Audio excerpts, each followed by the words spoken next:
Hello my friends, it's kind of surprising, but it seems like definitely Ukraine started the counterattack in Pokrovsk direction. Ukrainian forces advanced from Mirnograd towards Pokrovsk. That is unexpected. I thought that the best variant for Ukraine would be to withdraw the forces from Mirnograd straight away into the small bottleneck, but it seems that the Russian army was not capable to reinsure their positions to secure them in Pokrovsk itself. Yeah, sometimes there was the presence of the Russian army elsewhere in Pokrovsk and behind Pokrovsk, and still they have those kind of the attack vectors from the southern area, but Ukrainian infantry was spotted in a central part. Crazy! Yeah, let's go for this interactive map with a higher resolution. Let's click just on this picture. So the video was published by 425th Skirla Brigade. They show those kind of the thermal images with the Ukrainian armed forces, plus many more operations within the territory of the settlement. Some of the streets and private households. They also show the Russian infantry walking full height in one of the streets. The operation of the Ukrainian drones, also in the dense populated, if we may call those previously probably dense populated areas. Some of the fragments of the video are being geolocated and posted today, but again it is hard to tell when those drone videos were taken exactly, what date. But this video is definitely a fresh one. It shows Ukrainian soldiers near Pokrovsk Stela. That's the big sign on the entrance to Pokrovsk itself, where previously Russians delivered their Russian flag, probably with the help of the drone. So here the small group of the Ukrainian soldiers went southbound. The sign is located over here on the entrance to Pokrovsk, and here is probably the different color accidentally used by my host, because it's the Ukrainian soldiers entering Western Pokrovsk industrial zone near town entrance sign. So Ukrainian soldiers. And you see that the Ukrainian soldiers are being spotted in multiple of the areas, so Russia is in lack of the control. Yes, Pokrovsk is not that occupied as Russians mentioned before. In general, those are the great news, especially for the Ukrainian armed forces in Mirnograd, who still have the chance, from what I see, to evacuate from the area. Awesome. Yeah, I'm very, very surprised, guys, because the previous signs, they showed the Russian movement deep. They even penetrated this road connecting Grishina village, which is the main supply line for this entire group. Yeah, it was cut already. But it seems like the situation for Ukrainian army group is far, far better than expected. Yeah, still, I think that it was a mistake to keep Ukrainian soldiers that long in Mirnograd. But today's news, they're fantastic. And why do I think that it was a mistake? Because it's evident that the Ukrainian soldiers were forced to surrender to Russians, and here, yes, in this area, southern Mirnograd. Later on, Ukraine have withdrawn from this place, mostly concentrating the forces in Mirnograd itself, northern area. But there were at least two of the occasions then Ukrainian soldiers were trapped and unfortunately unalived by Russians. I mean, Russians took Ukrainian soldiers as prisoners of war and later just cancelled them. Those are the war crimes which Russians continue to do out there. Well, Ukraine also takes the Russian prisoners of war at the same direction in Pokrovsk and Mirnograd. However, Ukraine doesn't cancel those. Yeah, you see, they are presented. There was the video film with them by Ukrainian Brigade Rubish, and our guys, they're trying to save lives of Russians, actually, because later on they could be used to exchange for Ukrainian prisoners of war, which sometimes Russia also takes, but not all of their units are taken. They're just crazy. I mean, those Russian soldiers, they're barbarians. Yeah, the front lines are fluctuating. It is definitely hard to tell what is happening, especially in this very hot direction as Pokrovsk, Mirnograd.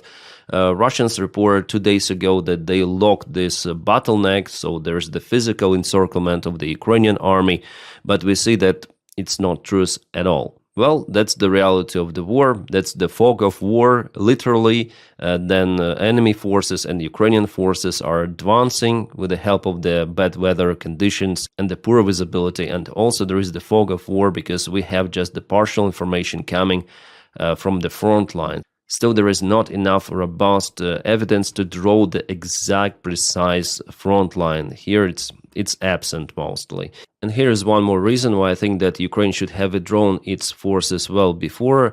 All of those are Ukrainian Bribes and other vehicles between Pokrovsk and Rodinske. So this bottleneck, which Ukraine uses for supplies to withdraw the forces, to get new forces to this pocket. So the most of the losses there are happening not in Pokrovsk itself, not in Mirnograd, but on the way in and on the way out. All right, and just now we have the update from the Miko Center 3.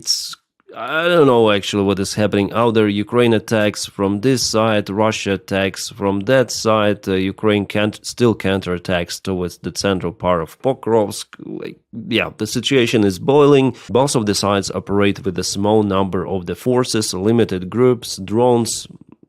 It's like that. The good news is coming from Novopavlovka. The Russians 2 times tried to get this village under control, but with the help of the Ukrainian strikes, it became a very big trap for Russians. They lost lots of the forces there. Most of those Russian attacks, they just fail. Now let's go to Gulai-Pole direction. Here, Russians didn't propel for the last 24 hours. This update came from, I guess, 2 days ago. We know that Russians show their presence in Zatisha. That's the last village before Gulai-Pole for them to advance to. Here's the photo of them posing with some of the local regiment, division or something flag. They were spotted right between the anti-tank range and the anti-tank Dragon Ts. We have the comment from Robke. Yeah, sometimes he writes good things, but sometimes he doesn't know what he's speaking about. Fortifications worth tens of millions of euros, constructed over several years, don't work if you don't man them. Russians captured the last village north of Gulai-Pole. Well, if he says about this specific picture, it's not the infantry trench, okay? This is the anti-tank trench used to create barricade or an obstacle for the enemy tanks. The infantry trench looks absolutely different. And yes, Ukraine built lots of those trenches all around the front lines, but now it is very dangerous, actually dangerous, to put soldiers into those trenches. Why? Because trenches do not help against the drone strikes. Actually, most of the casualties are happening behind the front lines nowadays in the trenches. Enemy is reaching everything with their drones, so we have to have this roof over the trench, and no one expected for the war to evolve that fast, so obviously enemy, Russian Federation, they didn't build those roofs. Yeah, Ukraine sometimes have those, but to build this roof requires significant amount of the resources, because you usually do it with the help of the wood or metal or something. It's not easy job. Then you just dig the trench, usual trench without the roof. Ukraine built numbers of those, but now they're mostly, I wouldn't say like totally useless, but Ukraine prefers to keep its forces in ruined buildings rather than in a trench. You have to have some sort of the protection for the infantry. In the best case scenario, underground basements or bunkers, but it's not everywhere out there on the front line. So for sure, the defense line is now fragmented. Yes, there is no infantry all across the front line waiting for the enemy to appear like in a Second World War or something. No, everything is dispersed. The gray zones could be tens of kilometers long. And the only way how you can protect settlements, villages, is basically to be located in settlements and villages. Russians are going straight forward with their flag operations, and in most of the cases they are being annihilated by Ukrainian drone strikes. I already showed you what kind of the soldiers Russians sent for those flag operations. It doesn't mean that they took the ground. So even in this image, it doesn't mean that Russia may now send everything with their tanks. It's not a video game. There's just some lucky one who made it under the cover of fog with the Russian flag. And yes, there is no resistance because it's useless. Our guys are saving their lives to continue to fight. And the main defense is happening in villages, towns and cities. Our drone operators are flying from the basements, the remote antennas are installed somewhere, but our guys are protecting themselves. I'm not the military guy, but it seems like Robke is also far to be a military expert. At least I read our officers and military analytics who say that the usual trench will not save you any longer. Everything has changed. For the last couple of years, it is a totally different war. So the good news here that Russians didn't propel anywhere for the last 24 hours in this Zaporizhia direction. About Dnipropetrovsk Oblast, they also stuck there. I think their limited advancements with the small groups of the soldiers are happening mostly under cover of fog. Well, it looks like the weather was not that foggy yesterday. But it is evident that Russia will try to break through Ukrainian main defense that is ongoing from one village to another. They'll also try to cross the river, and you see, judging on the Russian aviation bomb strikes, they'll try to break in this direction, also trying to get Hulaypole under control. Well, Ukraine will lose. Yes, finally Ukraine will lose Hulaypole, and Russians will break through Ukrainian defense. It is just a matter of time, but Ukraine exchanges ground for the time. It is evident it is already happening.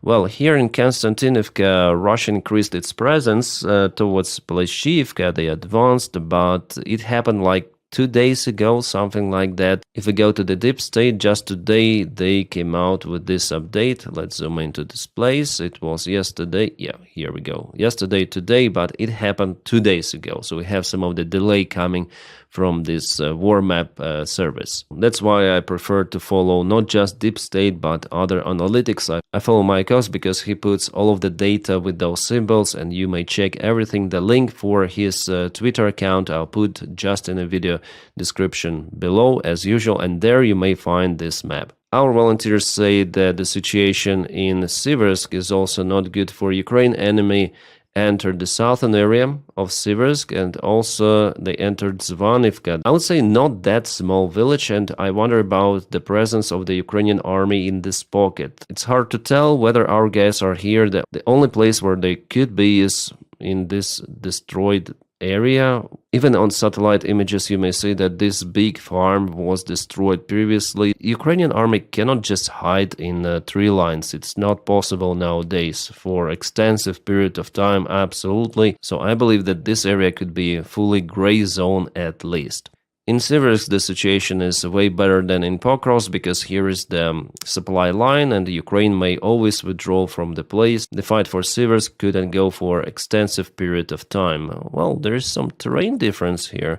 Let's check out Google Earth. So here we go with Siversk and Zvanivka. Zvanivka is flooded by Russian troops and Siversk is just partially occupied from the south. But what is this terrain? Is it that big over here? Well, not that big, I would say. Yeah, I would say it limits them between this lake and this terrain.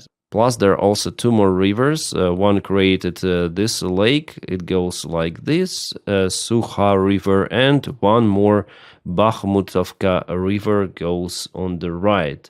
Well, that might slow down the Russian advancement from Zvanivka towards Siversk. But Russians, they have the attack vector from this side. They also can go here, but it's the bottleneck for Ukraine actually to use the drones against the Russian forces. Let's go to Liman direction. Here Russians advanced a little to this forest. They are getting more ground. Liman, the destiny is known already. Ukraine will withdraw the forces. That's it. It will happen the next year. Without proper supplies, Ukraine is unable to defend this city for extensive period of time. Also in Kupiansk we have, well, no changes for the last 3 or even 4 days. The same goes for northern area of Kharkiv and for Sumy region. Everything is stationary there. Well, in Kupiansk, Russians again tried to use the system of the underground tubes, in this case gas tubes, which are going from the northern area towards the Kupiansk itself. Well, at least there was the attempt of Russians to get into the city. Here this part of the tube is 21 kilometers long and Russians managed to get into the Kupiansk in around 10 hours because they used the special tube transport. Some sort of the carriages or carts with electrical engines, so they are capable to infiltrate very fast to Kupiansk itself. From the information I have, this operation worked well for them and they poured more infantry into Kupiansk. What the hell is happening in Krasnodarsky Krai?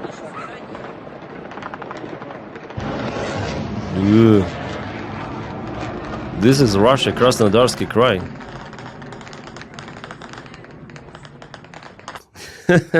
Star Wars. A disco looks like. They're shooting to every sort of the direction, like do do do do do do do randomly everywhere. Missile flies, ooh. And by the way, missile hit some of the Russian residential building. Here it flies. Ебать, она рычит. Пацаны, Yep. Shit happens, Russian air defense system in operation. Yeah, of course they'll say that it's the Ukrainian drone that hit them, or maybe Flamingo missile, yeah, but actually the damage is not that significant. It's the small missile of the Panzer 1S system. The Russian air defense, yes. They're saying, oh, this is the air defense, it goes, hit it, hit it.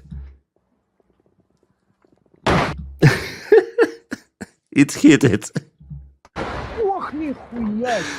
Oh, yeah, the Russian air defense performs the denazification. Really. Yeah, the special military operation may go not just in Ukraine. Krasnodar fills it very, very precisely. That's the Moscow region filmed today, this evening. Russian air defense was working. There is the trace from the Russian, probably even S-400 or S-300 system. Yeah, it is not Panzer 1S, it is something bigger. Well, there were no ground Kabooms report in Moscow today, but this night is not yet over. Taganrog, Russia. On the way to Moscow. Yeah, happens.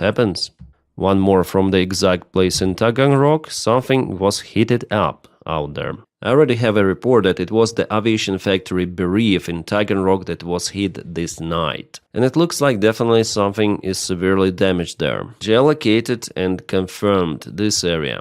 And we have the fresh video from Taganrog. This is Illusion 76 airplane burning. Yeah, 100% it was hit, maybe not just once. Good job, Ukraine, good job. So not just aviation factory was hit, but also airplane, or maybe just airplane, who knows. But the strike on Taganrog continues. Yes, local channels reported it's the second strike, so initially the facility itself was hit and burning, and now it's the airplane. Illusion 76 is used to transport Russian military, their equipment, vehicles, plus infantry forces. Russia supplied something to Venezuela using those airplanes. Also, Kabooms were reported in Russian Novorossiysk port, occupied Crimea, and occupied Mariupol. I monitor the information, so I'll update you as soon as possible with videos and everything. Also, I post videos in full on my Telegram channel. It is in the video description just below. Well, Ukraine does everything of that not just because it wants, but it's just the response of Ukraine on Russian strikes on Ukrainian infrastructure, because today Russia hit Kharkiv, Odessa, they hit logistics, military, civilian buildings, everything. Oh, a mishap happened in Russia. Some of the volunteers escaped from the Russian convoy. They are ex-prisoners taken from Russian prisons to fight in Ukraine, but it seems like they didn't really want to finish their lives, so they unalived their convoy guard and escaped. They're now running somewhere in Russia, hiding. Yeah, somehow they eliminated their escort after deciding not to fight in Ukraine. They escaped in the Leningrad region, which is far away from Ukraine. The city of St. Petersburg is in Leningrad. There are lots of the stories like that. Just one I want to tell about. I was searching some information on the Russian channels and just checked out this one. Right, guys, just a few words about the peace plan capitulation proposal from Russia to United States and from United States to Ukraine. It was really sensational and shocking for the world for the last 5 days, but it is no more. So the plan doesn't exist. Ukrainian officials say that there is no more plan like it was proposed before, and Ukraine will stand on its own interests. Europe also says that it will support Ukraine. So it's understandable that it's just a big nothing burger from the very beginning, and 3 days ago I said about it, maybe 4, and it's now evident that it's a big fuck up by United States administration. That's it. That's it. Putin's advisor Ushakov said that 28-point plan was more or less acceptable for Russia, but Russia also wanted to correct it, but they are unaware of what it is right now, and for sure it is not acceptable for Russia.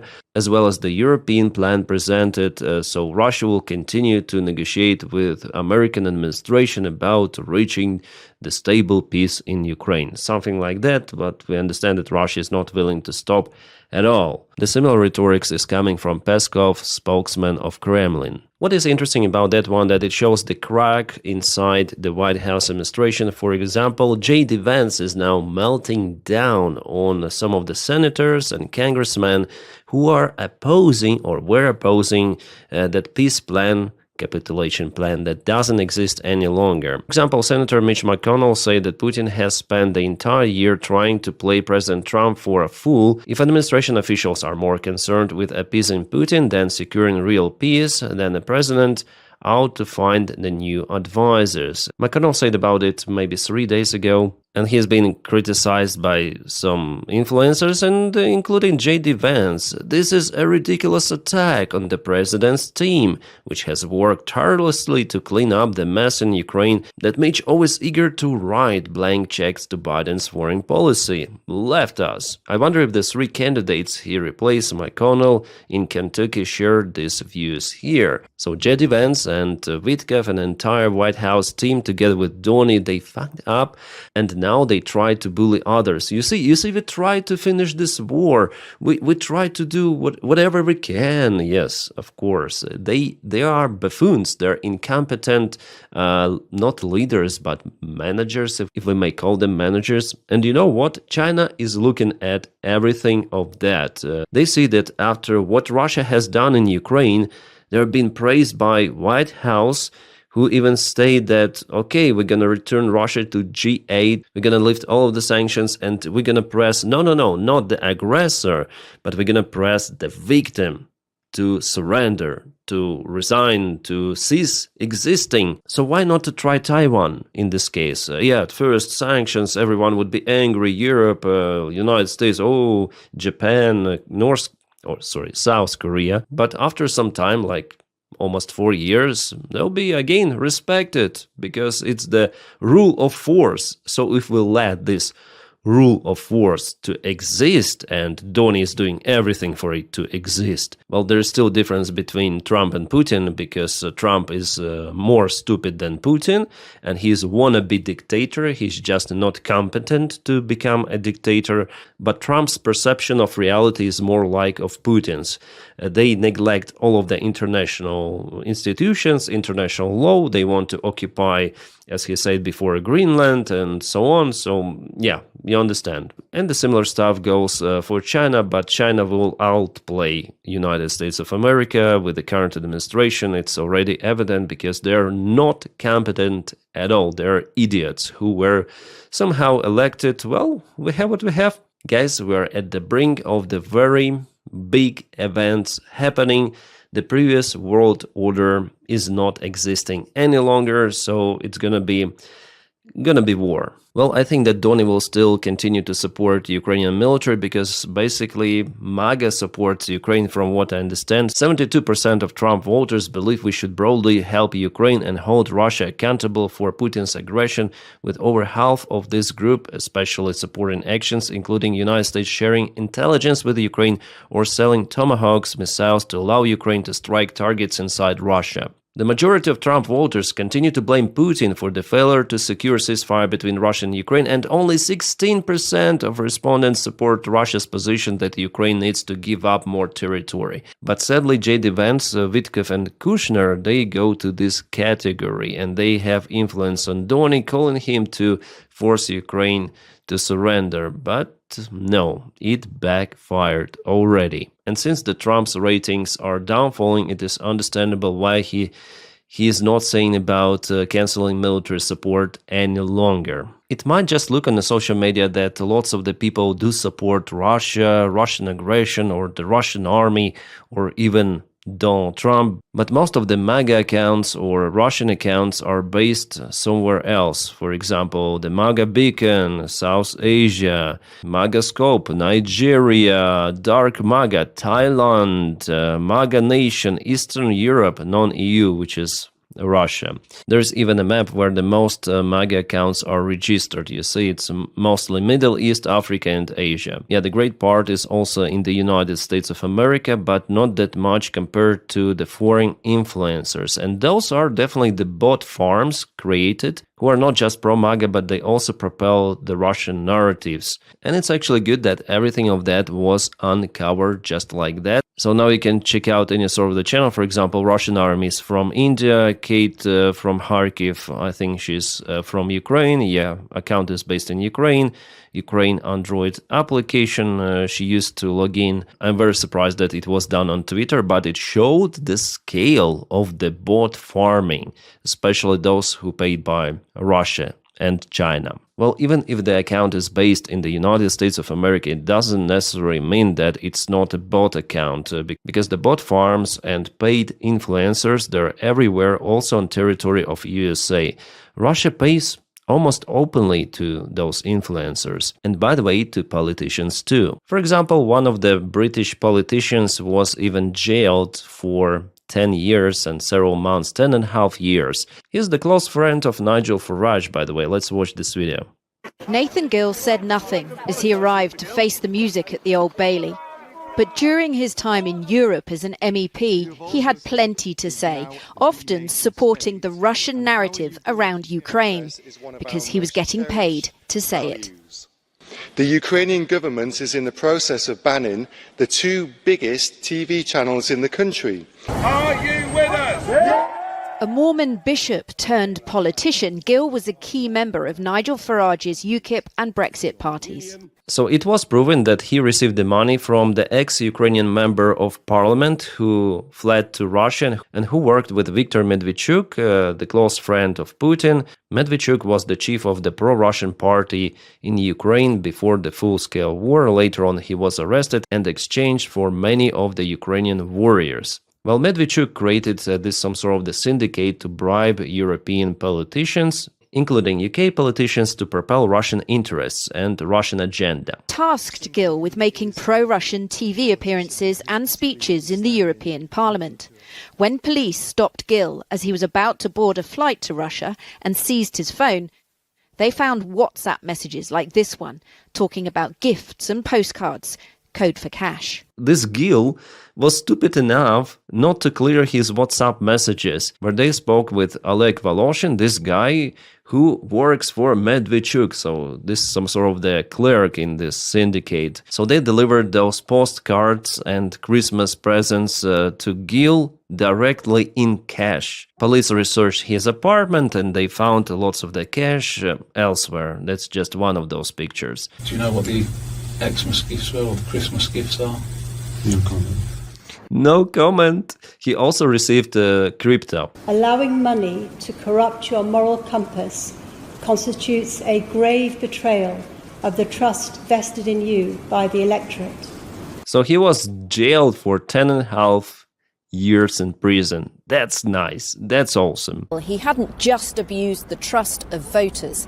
He had fundamentally compromised the integrity of the European Parliament in its dealings with a hostile state, Russia, and at a time when Ukraine was in turmoil. This week, and it's not just about Nathan Gill himself. It was just proved that he is in this syndicate. But that rabbit hole is deeper, and UK intelligence is working to uncover everyone. There are also some of the guys already in the scope from AfD party in Germany. And I just hope that all of them will be caught, prosecuted. Yeah, with those awesome news, my friends, I highly recommend you to subscribe for my Patreon or follow me on membership. The Patreon link you might find in the comment section just below. As for the membership, just press the join button somewhere over here. Only because of that support, I'm capable to film more videos for you every day. Guys, thank you for making this content possible. If you don't have this opportunity, you might just press like for this video and also subscribe for the channel, because that helps to propel video in YouTube algorithms. Thank you so much for that as well. My friends, I wish you all a peaceful sky wherever you are and have a great time.